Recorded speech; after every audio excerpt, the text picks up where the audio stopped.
여러분들 누군가를 사랑할 때, 사랑의 관계를 만들어갈 때요, 그 농도를 짙게 만드는 어떤 비법 같은 거 있으세요?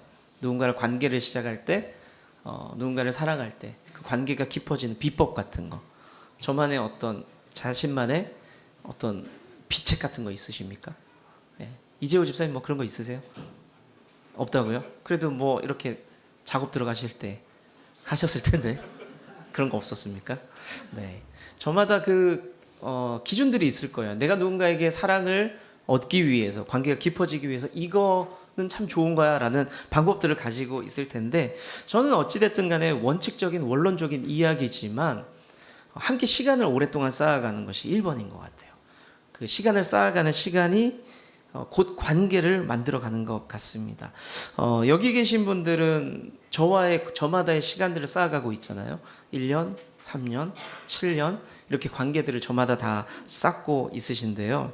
많은 것들이 영향을 주죠. 목사님 뭐 성향이 이렇고 저렇고 판단할 수도 있고, 우리 교회는 이렇고 저렇고 하면서 저와의 관계들을 만들어 가실 수도 있는데, 어찌됐든 간에 무시할 수 없는 것은 쌓아두는 시간이에요. 쌓아두는 시간.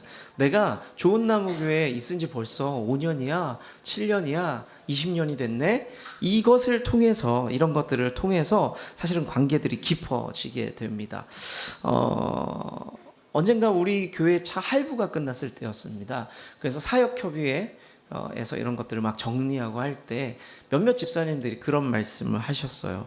와, 우리가 처음에 차를 교회 차를 살까 말까 고민했던 시점이 있다. 야, 우리 돈이 없는데 무슨 차를 사냐? 한 달에 40만 원씩 할부를 어떻게 붙냐? 안 된다부터. 그러면 무슨 차를 살 거냐? 무슨 색깔을 할 거냐?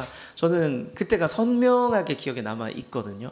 아마 그때 같이 얘기했던 분들도 그 기억이 선명하셨던 것 같아요. 그리고 그때 저는 기억나는 게 있어요. 백현아 집사님이 저한테 이렇게 얘기했어요. 카니발은 흰색이죠. 이랬던 기억이 납니다. 그 카니발이 지금 흰색이죠. 여튼 그렇게 5년의 할부를 넣고 잘 마무리를 짓고 나서 몇몇 집사님이 벌써 5년이 됐냐고 저한테 오셔서 하셨던 말씀이 기억납니다. 그때 서로 옥신각신하면서 무슨 차를 어떻게 살 거냐, 옵션을 넣냐 맞냐 같이 했던 얘기가 엊그저께 같은데 벌써 그렇게 됐냐고 막 좋았던 감정들이 좀 있었어요. 그랬는데 그것을 이렇게 지켜보던 한 분이 계셨습니다. 그것을 한 집사님이 이렇게 보시더니 이런 말씀을 하시더군요. 아니, 할부 끝난 이 시점이 그렇게 감동이 있었나요? 본인은 그만큼은 아니라는 거예요. 그만큼은 아니라는 거예요. 그게 바로 공유한 추억의 차이이겠죠. 그 차를 살 때 고민하고 치열했던 것들을 같이 경험했던 사람들은 와, 이게 잘 끝났구나 할렐루야 하고 있는데, 그 과정을 모르는 분은 저 정도로 감동적인가? 그런 생각들을 하고 저한테 이렇게 물어오셨던 기억이 납니다. 네, 그렇게 물으셨던 분이 김병동 집사님이었어요. 네, 평소에 은혜스러워 보이지만 또 그런 이야기를 제게 하기도 했었습니다. 근데 또 언젠가는 또 김병동 집사님이 그 시기가 있었지만 우리 교회가 한 10년이 더 지나고 막 그렇게 시간이 지나면 그런 말씀을 하실 수 있어요. 야, 우리 목사님 그래도 40대 때는 참 날아다녔는데, 이런 얘기를 하면서 60대인 저를 바라볼 수도 있겠죠. 그러면서 그때 다음 세대들은 우리 목사님이 40대가 있었나요?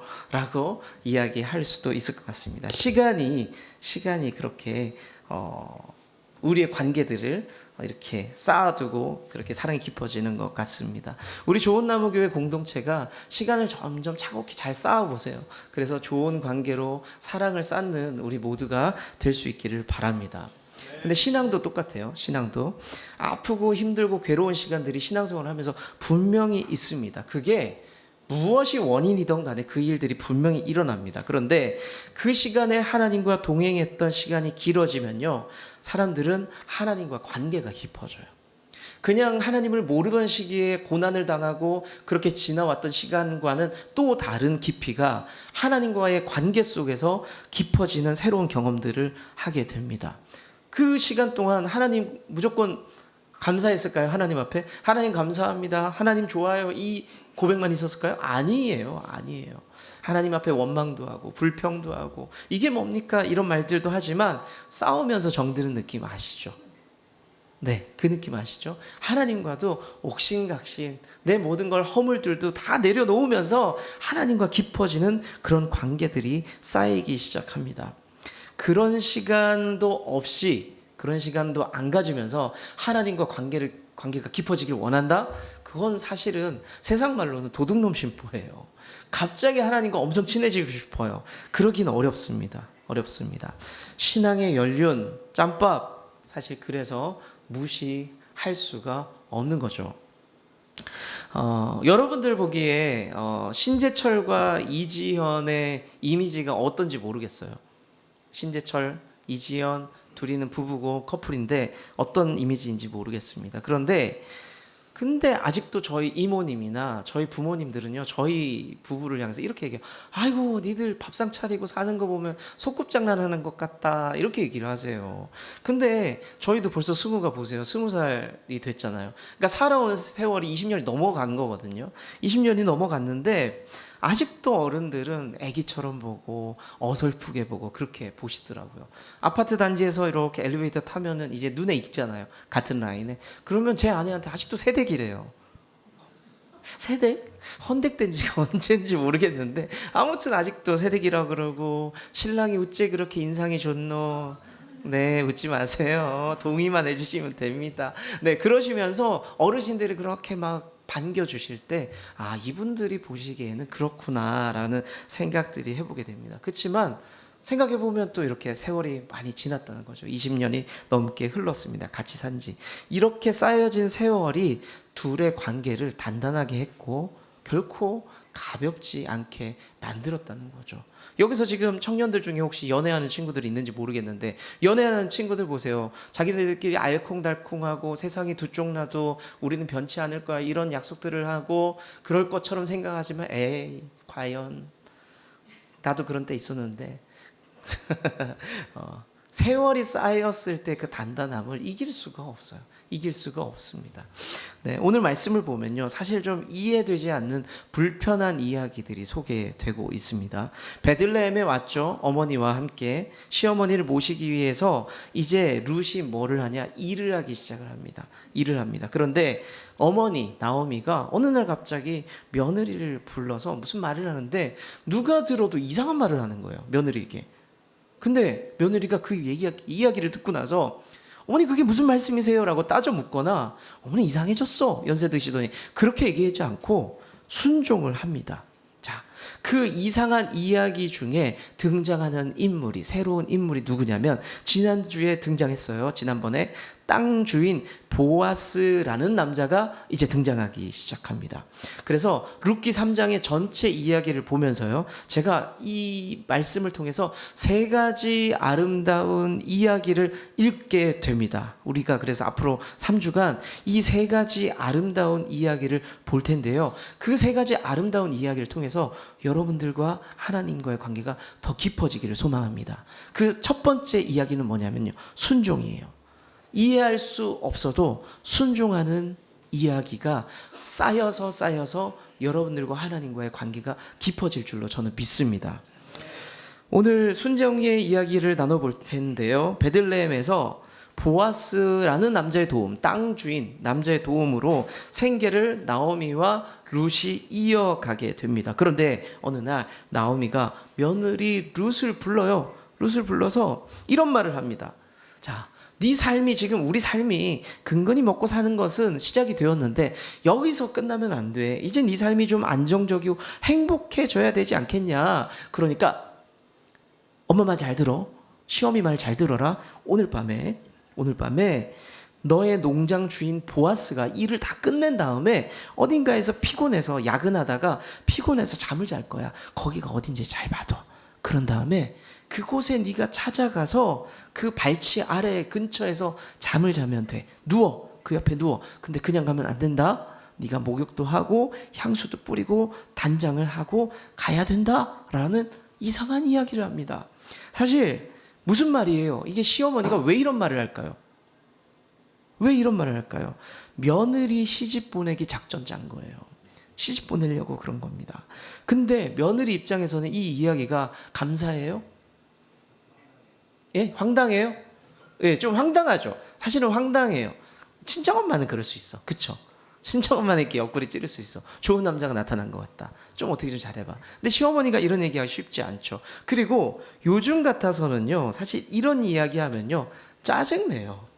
어머니, 내 연애는 내가 알아서 할게요. 간섭하지 마세요. 라고 짜증냅니다. 이해할 수 없는 상황입니다. 그런데 룻이 어떻게 하는지 아세요? 오늘 3장 5절과 6절에 세번역 성경으로 볼게요. 이렇게 이야기를 합니다. 시작. 룻이 시어머니에게 대답하였다.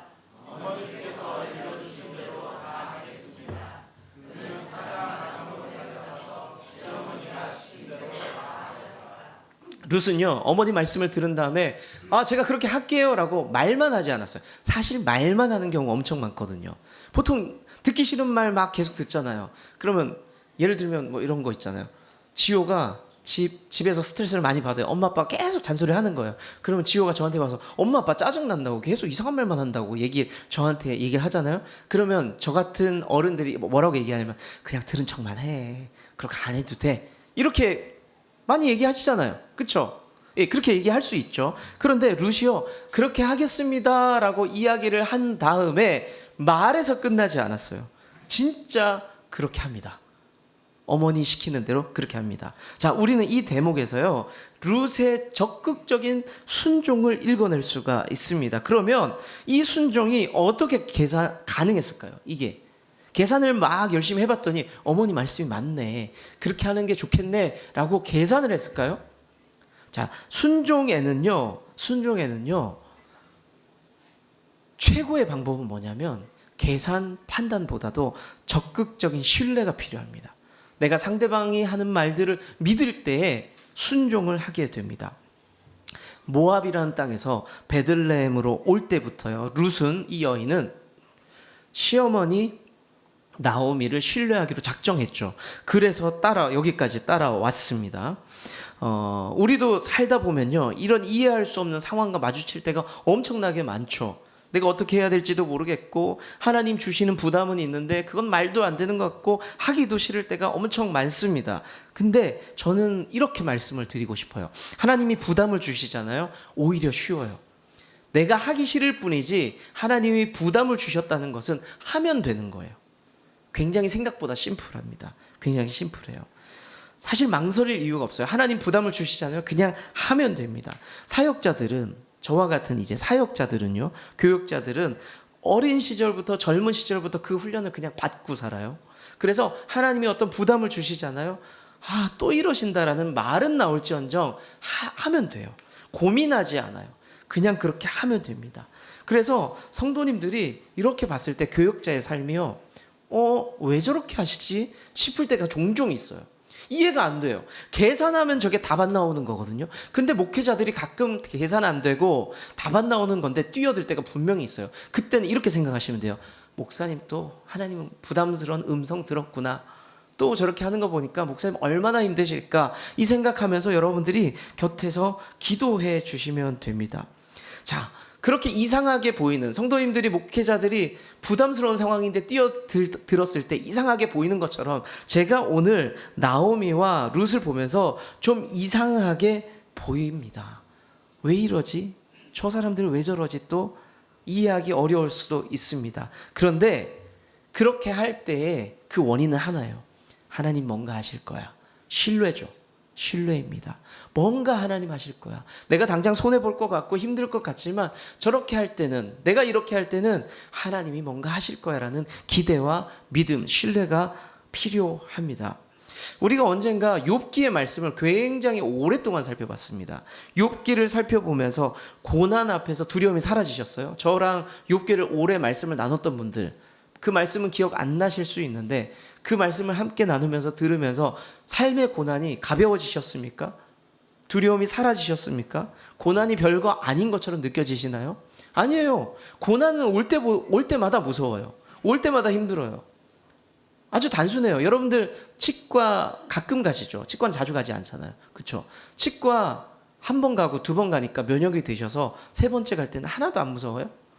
엄청 무섭잖아요. 갈 때마다 무서워요. 제가 발바닥에 가끔 염증이 생기거든요. 그럼 발바닥에 이렇게 어디 딛잖아요. 너무 아픈 거예요. 그럼 참다가 병원을 가요. 그러면 병원에서 뭘 하는지 아세요? 발바닥에 직접 주사를 놓습니다.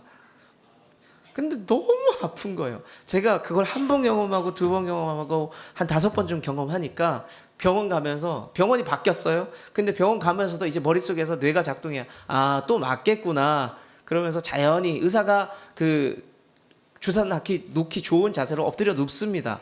근데 역시 무서워요. 이거 엄청 아프겠지. 그렇습니다. 똑같이 욥의 고난을 설교를 듣든 뭐 아무리 좋은 이야기를 들어도 고난이 다가오면은 여전히 내 삶 가운데 아프고 가난하고 외롭고 그런 모든 것들이 여전히 두렵습니다.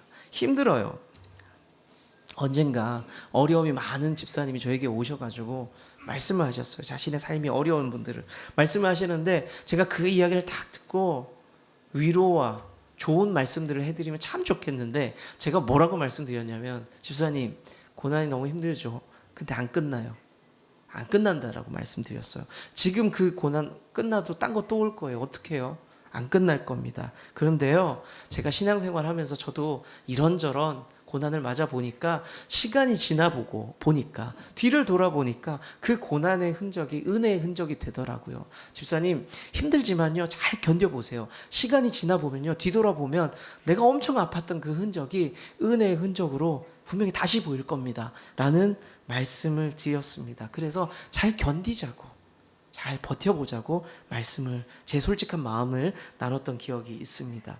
우리가 살아가면서 이해할 수 없는 환경, 상황, 현실이 너무나 많습니다. 시어머니 나오미를 통해서 이 젊은 여자 룻이 이야기를 듣게 되죠. 이해할 수 없는 이야기를 또 듣게 됩니다. 그리고 한 남자를 찾아가서 밤에 누우라는 그 이야기, 그 이야기를 듣고 나서 룻의 마음이 어땠을까요? 되게 어렵겠죠. 되게 쉽지 않았을 겁니다. 어려웠을 겁니다. 그런데 룻이 수긍을 합니다. 우리는 이랬으면 좋겠어요. 어려운 상황 속에서, 때때로 힘든 어려움 속에서 하나님이 어떤 부담을 주실 때 내가 받아들이기 좀 어려워요. 그럴 때 받아들이기 어려워요. 그럴 때마다 오늘 룻이 보여준 것처럼 그냥 그렇게 수긍하면 좋을 것 같아요. 네, 제가 그렇게 해볼게요. 하나님 뭐 계획이 있겠지 뭐, 그렇게 하겠습니다. 성경 이야기를 좀 더 나눠볼까요? 창세기 22장의 말씀을 보면요, 하나님께서 아브라함에게, 유명한 이야기죠, 아들 이삭을 바치라는 이야기가 나옵니다. 자, 하나님이 말씀하셨어요. 그러니까 음성을 들은 거예요. 너의 아들을 갖다 바쳐라. 그러니까 죽이라는 말이에요. 죽이라는 말. 그런데 아브라함이 그 이상한 이야기를 듣고 어떻게 하죠? 자, 창세기 22장 3절 말씀 볼까요? 같이 읽어볼게요. 시작.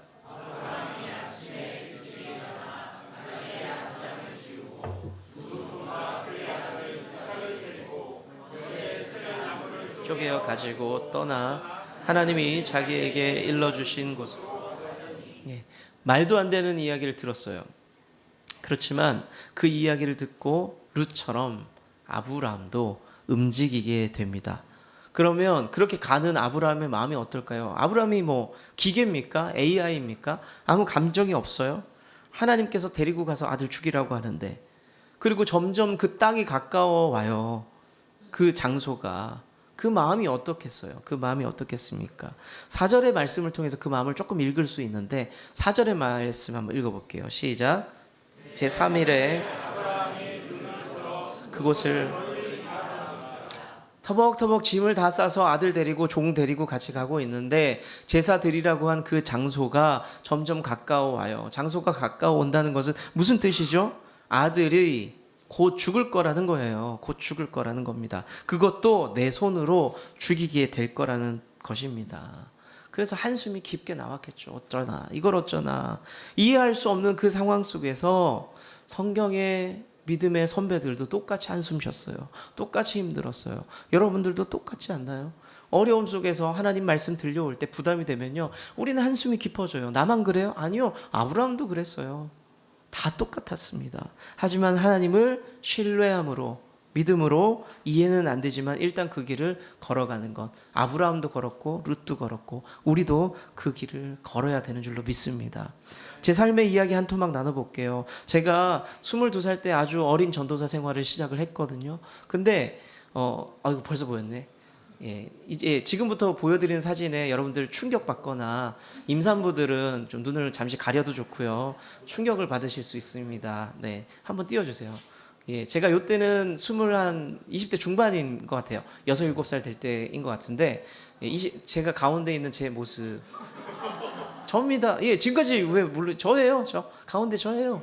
오, 예, 이지연의 믿음이 대단하죠. 예, 눈도 굉장히 낮은 것 같고, 네, 그때 전도사 할 때 학생들이랑 저 친구들이 청소년이란 것도 대단하지 않나요? 네, 그 시대가 그랬어요. 네, 그랬다는 것. 저만 그렇지 않았습니다. 예, 한 장 더 넘겨주시겠습니까? 네, 네, 가운데 있는 건 저입니다. 예, 저 때 이제 사역할 때고요. 제가 한 장만 더 넘겨주세요. 너무 말랐죠 그때. 그때도 저렇게 찬양하고 예배인도 저 때는 대학원 때 찬양인도 했던 모습이고요. 다음요. 제 아내가 그때 찬양인도 할 때 앞에 왜 저랑 반응이 달라요? 너무 다르지 않나요? 제 아내 이제 20대 때 같이 예배 아내가 건반하고 제가 기타 치고 예배 인도할 때 그 모습 제가 사진을 찾아봤더니 있길래 보여드렸습니다. 이제 빼주세요. 네, 네 저의 20대 모습이 충격적인가요? 예. 지금 좀 사람이 된 거죠. 네. 제 아내는 아마 20대 때 제 모습을 보고 지금의 제 모습을 신뢰하며 기대하며 지금까지 20년을 걸어왔다는 거죠. 놀랍습니까? 이게 그만큼 쉬운 일이 아니에요. 쉬운 일이 아닙니다. 네. 어찌됐든 제가 저런 깡 마르고 볼품없는 20대 초반의 전도사가 한 교회를 이제 섬기게 됩니다. 아주 작은 교회였어요. 매주 금요일이 되면요. 책가방 싸고 옷가방 싸고 기타를 짊어지고 대전에서 고속버스를 타고 동서울 터미널까지 갑니다. 그리고 동서울에서 시내버스를 타고 40분 정도 시내버스 타고 경기도 구리를 갑니다. 그러니까 그렇게 한 거의 3시간 가까운 시간을 이제 짐 들고 교회를 가는 거예요. 그렇게 가서 금요 기도회를 섬기고 토요일 날은 청소년 예배를 섬기고 주일이면 오후 예배 찬양도 섬기면서 그렇게 주말 사역들을 했습니다. 그리고 주일 오후가 되면은 다시 짐을 또 똑같이 싸서 대전으로 내려와서 평일에는 학교를 다니고 그런 생활들을 했습니다. 그렇게 이제 생활을 하면서 한 달에 받는 사례비가 이제 40만 원이었거든요. 40만 원을 받으면서 거기서 11조 드리고 그리고 매주 헌금하고 한 달에 한 번씩 감사 헌금하고 그리고 거기서 버스비, 교통비 쓰고 주말 3일 있잖아요. 밥도 사 먹고 점점 상황이 열악해지죠. 제가 저렇게 말랐던 이유가 뭔가 긍정이 되죠. 너무너무 힘들었는데 그렇게 살았습니다. 그렇게 살았습니다. 가끔은 청소년들이 모이면 그 교회도 너무 작았어요. 힘든 교회라서 뭐 신방을 하면 돈이 나옵니까? 그런 거 없어요. 그냥 그 40만 원 안에서 모든 걸 해결하고 애들 모이면 떡볶이도 사주고 그렇게 살았던 기억이 있습니다. 아마 뭐 과거에 사역했던 분들은 다 그런 생활들이었던 것 같아요. 그런데 그 교회는 지금 생각해 보면요, 지금 우리 교회 정도 됐던 것 같아요. 사이즈가 우리 교회 정도 됐습니다. 그 교회에 필요한 게 생겼어요. 필요한 게 찬양팀에서 지금처럼 이렇게 찬양팀이 있었는데 제가 가서 생겼어요. 찬양을 인도하고 그러고 있는데 건반이 있으면 좋겠는데 피아노는 있었는데 전자악기가 다 있는데 피아노만 이렇게 피아노예요. 그냥 건반이 없는 거예요. 그래서 이게 너무 아쉽다. 그래서 너무 아쉬워서 이게 하나만 있으면 참 좋아질 텐데 싶어서 제가 막 기도했어요. 하나님, 건반 좀 주세요. 누가 헌금 좀 하면 좋겠어요. 누가 이거 좀 사주면 좋겠어요. 라고 기도를 너무 열심히 했습니다. 갑갑한 마음에 기도를 했는데 얼마 동안 한참 기도하는데 하나님 주시는 부담이 뭐였냐면 네 등록금이라고 얘기하더라고요. 진짜 40만 원 받아가지고 제 생활하기도, 그러니까 교회 사역하기도 너무 힘들어 죽겠는데 내가 잘못 들었는 줄 알았어요. 그리고 하나님이랑 관계 깨질 뻔했어요. 이거 옛날 유행어인데, 개그맨들 옛날 유행에 이건 아니잖아, 이건 아니잖아, 이건 아니잖아. 하나님, 내가 지금까지 한 게 이만큼 열심히 달려왔는데 이번엔 네 등록금. 왜냐하면 저는 그 당시에는 사역을 했기 때문에 아르바이트도 못했고 그랬기 때문에 등록금 만드는 게 인생의 숙제였거든요. 근데 그나마 조금 모아놓으면 그냥 그거 가지고 어찌어찌 했는데 하나님이 네 등록금 가지고 것만 사라는 부담을 주시는 거예요. 기도만 하지 말고 네가 사라는 부담을 주시는 겁니다. 제가 화가 많이 났어요. 화가 많이 났어요. 요즘 참교육에서 유행하는 단어, 그 대사 있죠? 뭐죠? 우리 애 아빠가 화가 많이 났어요. 이게 그게 유행어래요. 유행어. 어쨌든 제가 그때 화가 엄청 났습니다. 얼마 가지고 있는 것도 얼마 없는데 이것마저도 내놓으라니까 화가 나죠. 제가 어떻게 했을까요? 화가 나서 에이, 하나님 날 사랑하지 않나 봐. 때려쳐요. 순종합니다. 그래서 박박 긁어가지고 100만 원 조금 넘는 건반을 만들어요. 지금 딱 요 정도 사이즈, 지호가 갖고 플레이하는 그 건반을 사가지고 또 이렇게 갖다 놓고, 뭐 제가 거기서 전임 사역자도 아니고 제가 담임 목사도 아니고 뭐예요, 그냥 주말만 사역하는 학생 전도사인데 그렇게 놓고 왔던 기억이 납니다. 제가 쉬웠을까요? 엄청 어려워요. 제 전재산과 같았어요. 제 전재산과 같았습니다. 순종은요 언제나 어렵고 힘듭니다. 여러분들 순종하는 거 되게 쉽지 않아요. 제가 여러분들에게 이제 또 2학기가 되면요, 이 하반기 시작하면서 제가 꼭 필요한 분들에게 성경 공부하자고 쫓아다닐 거거든요. 되게 어려워요. 지금 제가 나구나 싶은 분들 굉장히 지금 표정 어려워지는데 너무너무 순종은 어려워요. 그래 내가 해보자. 이게 쉬운 게 아니거든요. 어렵습니다.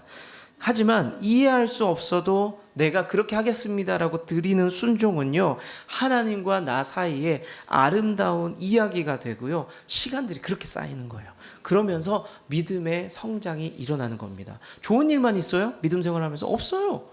나쁜 일도 쌓이고 괴로운 일도 쌓이고 상처가 생기면 딱지도 쌓이고 벗겨지면서 새살도 생기고 굳은 살도 생기고 하면서 성장하는 거죠.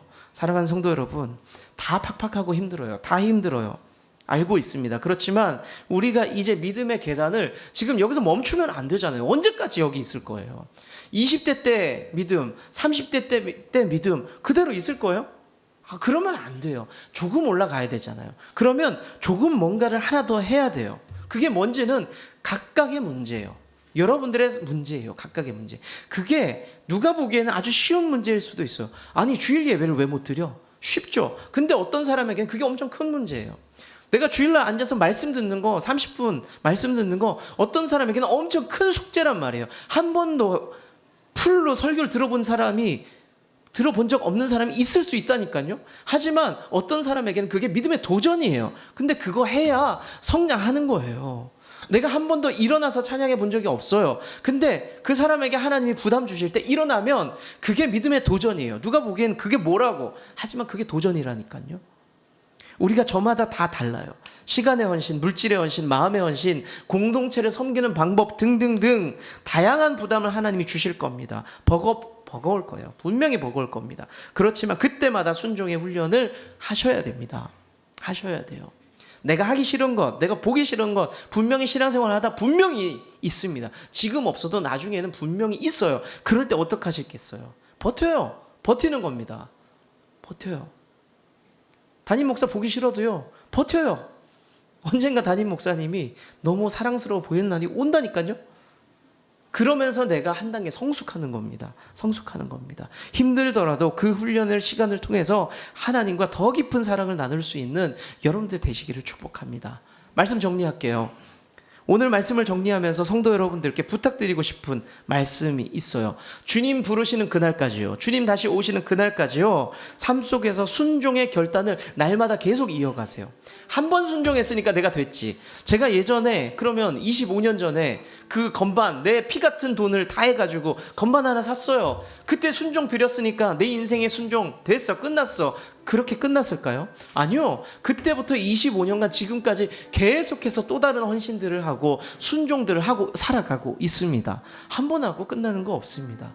그렇게 살아왔기 때문에 제가 지금처럼 살아가고 있고 단단해져 가고 있는 거예요. 그리고 앞으로도 분명히 그런 일들은 일어날 거고요. 하나님은 저를 단단하게 하시는 방법이 뭐냐? 계속해서 순종하고, 어렵고 힘들지만 상처나고 괴롭지만 그 일들을 지나면서 저는 더 단단해질 거라고 저는 믿습니다. 제가 60대가 되었을 때 몸은 더 노쇠하고 힘들지 모르겠지만 제가 하나님과의 깊은 관계, 하나님과의 사랑은 더 깊어질 줄로 저는 믿거든요. 확신하거든요. 그 전제는 뭐냐면 순종할 때입니다. 순종할 때. 순종의 아름다운 이야기가요, 여러분들에게 그렇게 가득 쌓이기를 축복합니다. 신앙의 성숙이요, 순종 없이는 안 됩니다. 여러분들 더 그 아름다운 이야기를 쌓아가면서 성숙해질 수 있는 우리 좋은 나무 교회 성도님들 되시기를 축복합니다. 자, 그날 언제까지라고요? 주님 오시는 그날까지입니다. 오늘 끝나겠지, 내일 끝나겠지 그런 거 없습니다. 우리 같이 함께 찬양하면서 그 다짐을 하면 좋겠습니다.